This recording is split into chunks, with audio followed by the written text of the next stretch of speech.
Hey everybody. So the purpose of this video is to introduce you to the Freedom on the Move database, which we're going to be using for several assignments over the course of the semester. And then as I show you the database, I'm also going to take the opportunity to just reiterate the purpose of those assignments and think about the skill that you're going to be sharpening as you work on those assignments.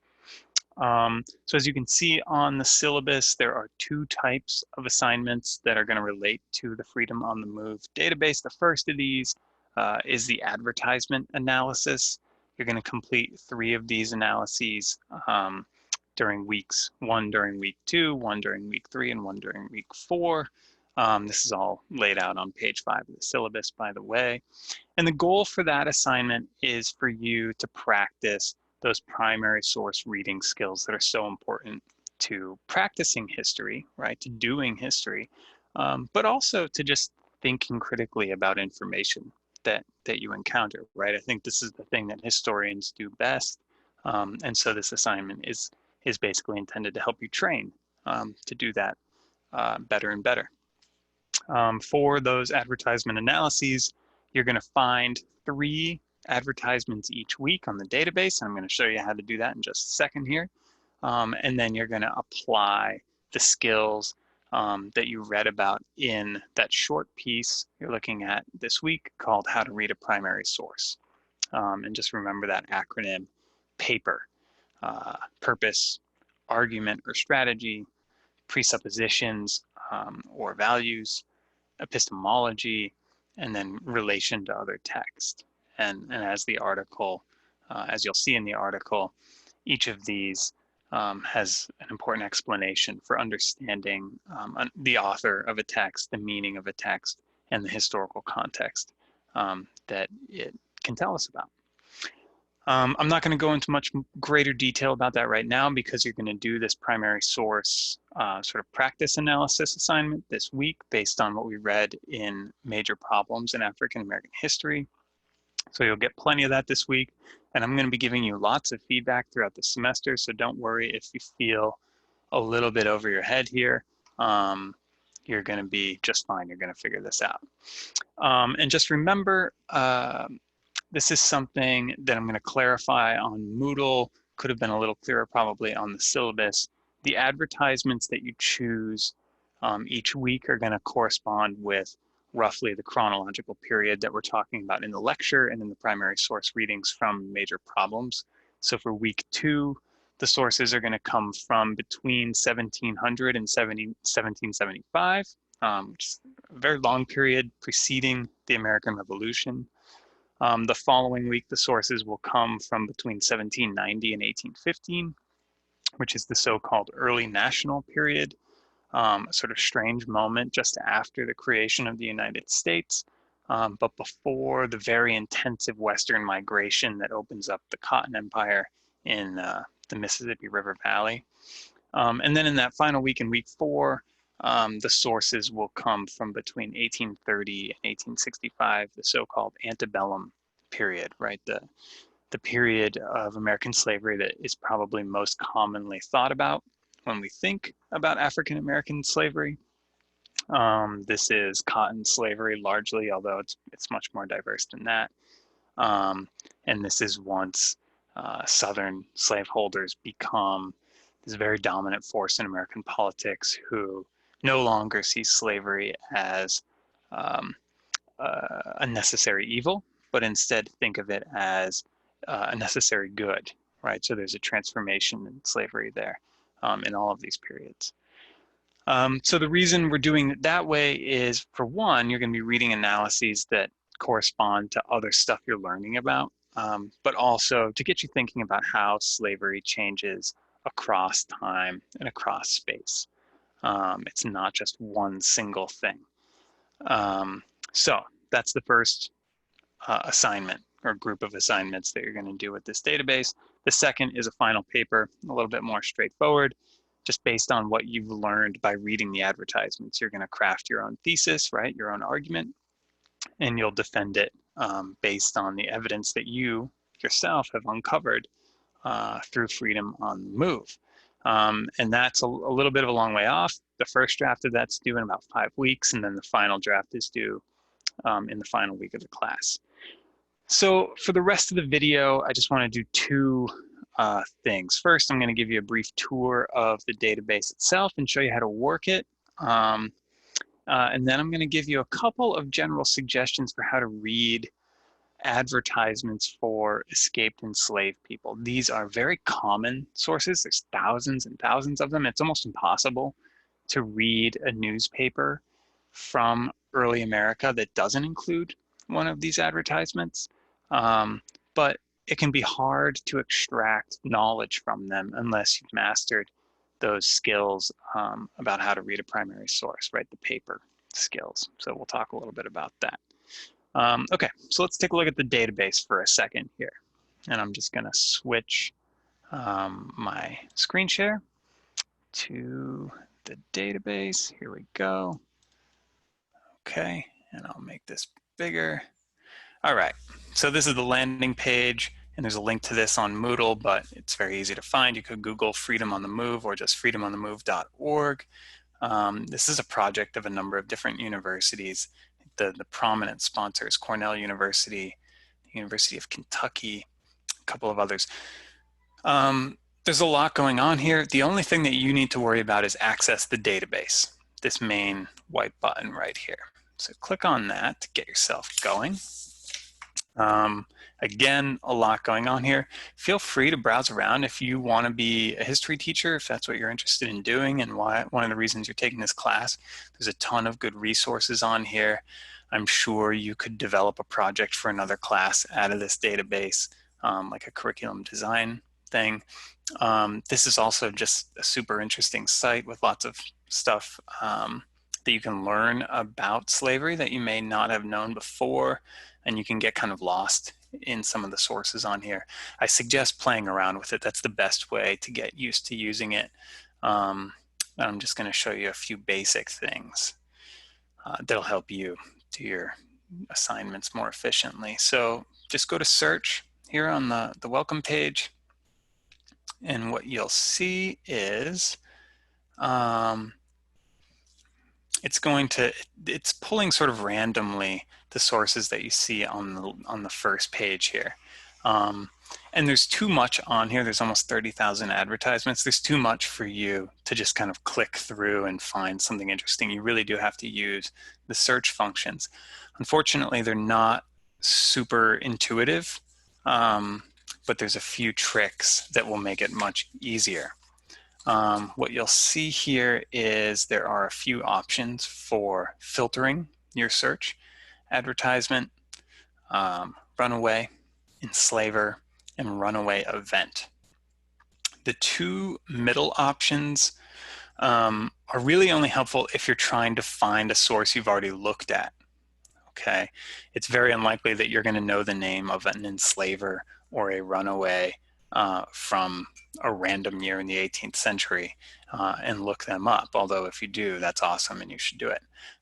What's more likely is you're going to use runaway event and advertisement. So let's start with runaway event.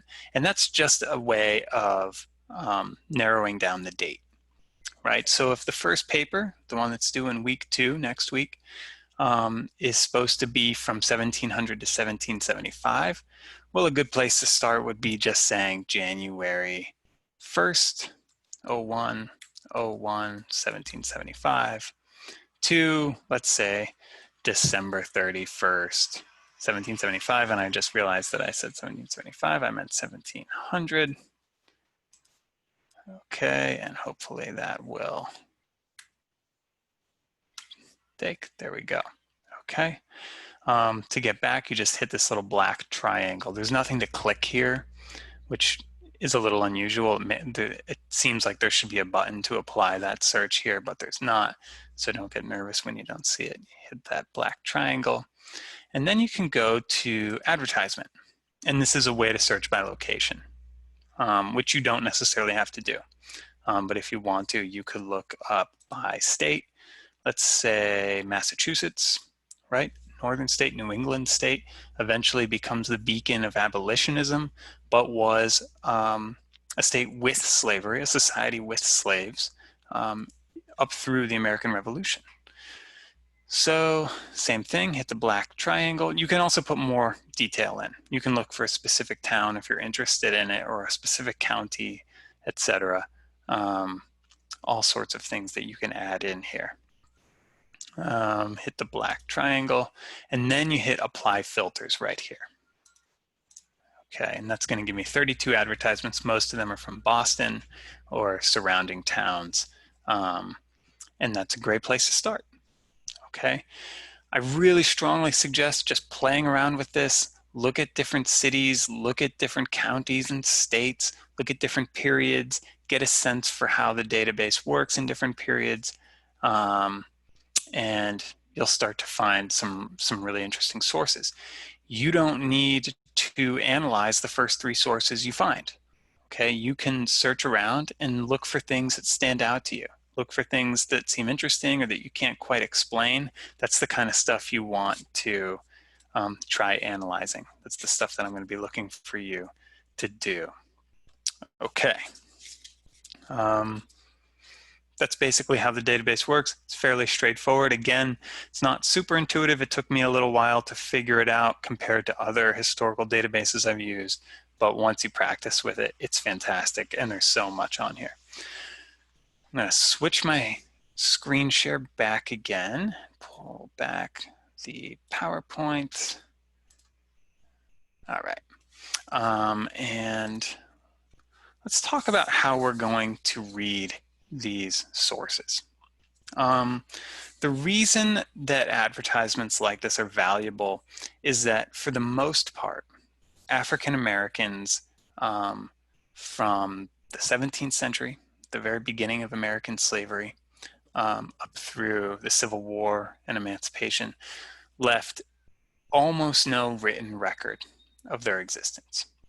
Right? There's more in the 19th century as literacy among free blacks in the North or fugitive slaves allowed for the publication of memoirs and things like this. But compared to the number of people that we're talking about, literacy was very, very uncommon. And there's just not much there, right? This was a people who did not have the freedom or the privilege of being able to tell their own history. Yet it is our necessary burden as historians, nonetheless, never mind, I should say, historians of African American history, to tell these stories. We have to find a way to recover these people.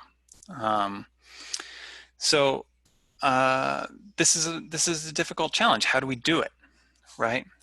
Historians always rely on written sources. How do you tell the history of a people who did not leave much of a written record? Well, these advertisements give us one possible opportunity, right? Of course, African Americans did not write these advertisements. They're written by enslavers, or they're written by overseers or slave traders.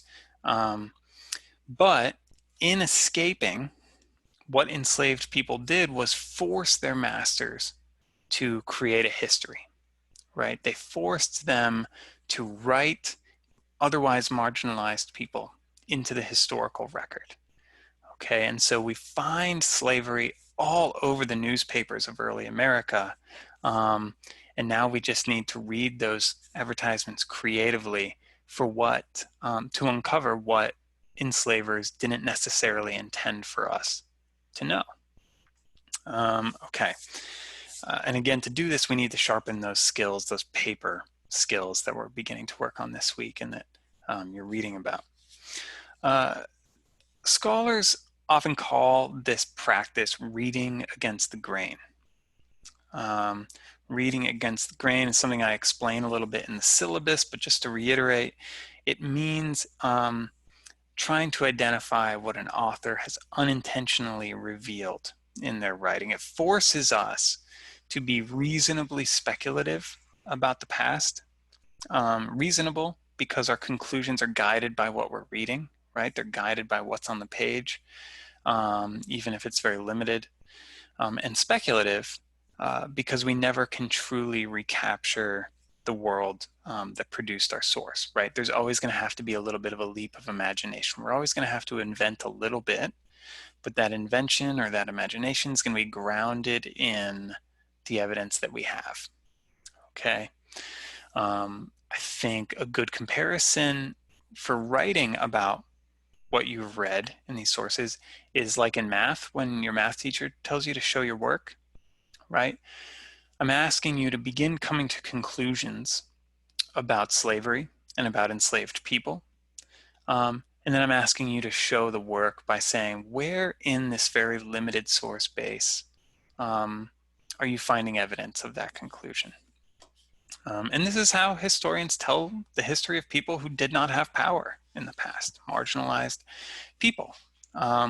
It's imaginative. It's almost like a mixture between science and poetry, right?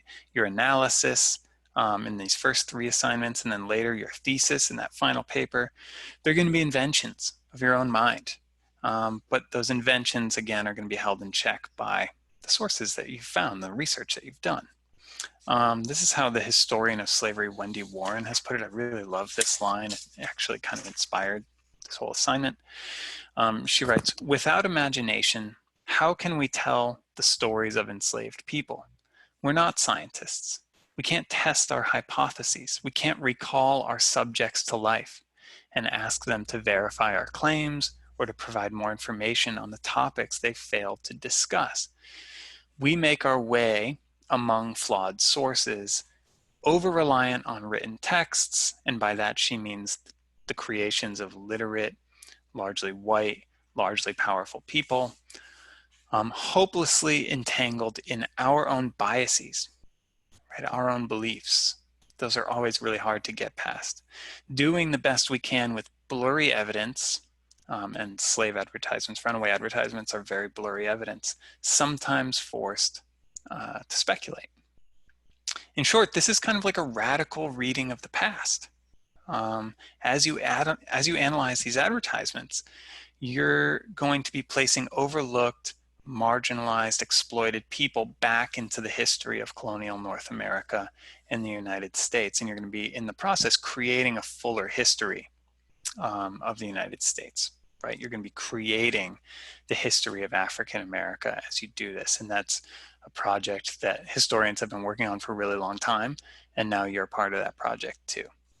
So let's just take a quick look at one advertisement so we can begin considering significance. And I'm not going to do a full analysis of this, but I'm going to show you a few of the kinds of questions that I would ask of this to get you thinking about how you can imagine a past based on very limited evidence. All right, so this is an advertisement that I found just on the front page of Freedom on the Move. If you want, you can pause the video and take a look at it, read it. You can also practice searching for it on the database if you'd like and pull it up. But I'm going to pretend that you're pausing, and then I'm going to proceed now. Okay. I think the best place to start with a source like this is to carefully catalog what you definitely know about it, right? What do you absolutely know about this source? You'll remember in that assignment that we're working on this week, one of the things you have to do is identify what is an absolute historical fact in your primary source. Well, a couple historical facts we know here. For one, an enslaved person escaped from the plantation of a man named C.H. Hopkins. The plantation was near Darien, Georgia, which is in the Georgia Low Country. It's along the coast. It's south of Savannah. We know that this enslaved person had been gone for 12 months, that he was worth quite a bit to his former owner, who was offering a $200 reward, $200 in the 1830s. This advertisement, by the way, is from 1836. December of 1836. $200 is an immense amount of money, more than most people would see at one time in their life in this period. We know that the escaping man called himself Joseph, and we know that his enslaver, Mr. Hopkins here, called him Jonas. We don't know why that difference is significant, but that's something that we can begin to think about, and that's something that we can begin to speculate about that might tell us about the relationship of these two men. We know that Joseph was roughly 26 years old. Hopkins says very solidly he is 26 years of age, so he may have been, although enslavers didn't always track the age of their property carefully, or at least as carefully as we would expect today. But he seems pretty confident about it, so we can more or less take his word there. We know that this man, Joseph, had a wife who lived near Beaufort, South Carolina, which was south of the city of Charleston and north of Savannah. And we also know that Joseph was able to cover a lot of ground. This advertisement was posted in Charleston, which is 230 miles from Darien, in an age before automobiles, in an age before rail travel connected most of the South. That's an impressive amount of land to cover. Okay, so Joseph must have some either relationships that can help him do that, or great skill at navigating the natural world to get himself away from his enslaver. That's just a few of the things that we know for sure, right? And again, you could go through this and you could catalog probably a handful of other important details, but for the sake of brevity, I don't want to do that right now. Let's consider some of the things that we can't say quite for sure, but we can begin to imagine as we read this source.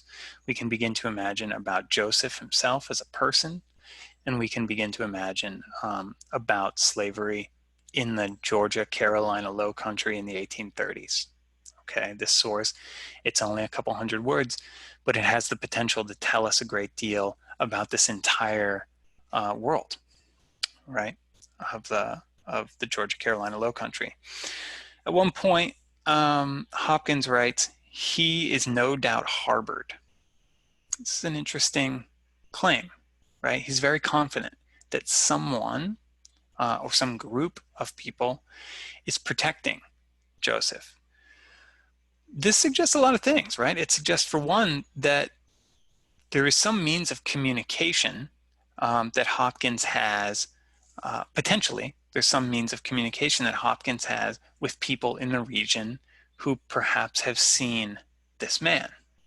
At the same time, it's also reasonable to speculate that those people could have been mistaken, that they could be misleading Hopkins. We're not sure why, but perhaps. Or that Hopkins is really frustrated that his property has been gone for now a year and he can't find him. And so he's growing to assume that he must be harbored. What else could explain his ability to get away from me, right? We could go in another direction, and we could say that Hopkins, as a racist enslaver, is unable to recognize that Joseph might just be smarter. He might just be better able to navigate the world on his own than Hopkins had understood.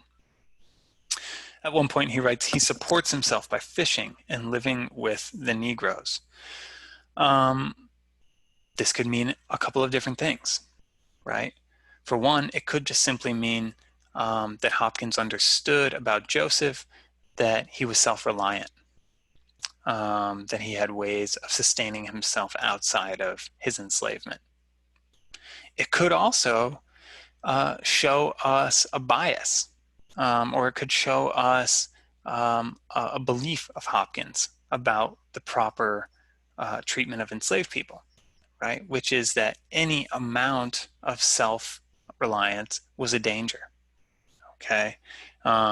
We could draw from this a conclusion that perhaps Hopkins in the future would discipline more extremely to prevent his enslaved property from learning how to do things like fish, or from learning how to build community with one another that they could then use to abet their escape, right? These are reasonable conclusions. We can't say for sure any of these things, but they're not unreasonable. Until we can say one for sure, it's best to just put all of them on the table, right? To be sort of speculative and exploratory about the source. At one point, Hopkins writes, he has forged a pass to work out in Carolina. So this could mean, this tells us a couple of different things. One, and this is something we'll talk about later in the class, slave owners frequently, or enslavers frequently, I guess you could say, rented their enslaved property to those who were trying to build public works projects or to businesses, things like this. And that required a pass. So it seems that Joseph found a way to forge such a pass. So Hopkins is saying, if you see a pass from me, it's not legitimate. So this tells us about the working out system. It also tells us that perhaps there was someone available to forge a pass. Perhaps that was an enslaved person who could write. Perhaps Joseph himself could write, although the source might say that if that were the case, and it doesn't tell us that. Although he carries books about his person, he's religious, those things might indicate that he actually was literate. So it's a possibility, and he might have forged his own pass. It seems Hopkins doesn't think that he forged it himself. He thinks that someone else did it for him, because he writes, "I will give double the amount for proof to convict the wretch who gave him the ticket." This tells us a couple of things. One, of course, it tells us that Hopkins did not believe Joseph was capable of writing his own pass. It tells us that Hopkins saw helping someone escape was an almost greater crime than escaping itself, right? He's trying to control threats against his mastery by paying $400 for the person who helped Joseph and only $200 for Joseph himself. This is all just a beginning, right? All I'm doing here is showing you the kind of basic instincts that a historian has when one of us approaches a primary source like this, and that I want you to begin working on throughout the semester. This is reading against the grain. It's imperfect, it's very speculative, but it's the best we have to recreate the history of African America and to recreate the history of enslaved people without just taking the word of white enslavers without question. What we're looking for through this project is what people like C.H. Hopkins took for granted, but did not necessarily intend for us to learn, right? How we can use the enslaver to tell the history of the enslaved people without just believing the enslaver about everything. Okay. Again, if this feels kind of difficult or it feels a little confusing, just give it time. We've got the next 6 weeks to work on these skills. I don't expect anyone to master this right away. It's something they're going to get a chance to practice time and time again. It's the major skill that you're going to take away from this class. You will get there, I promise. Okay, thanks for watching, everybody.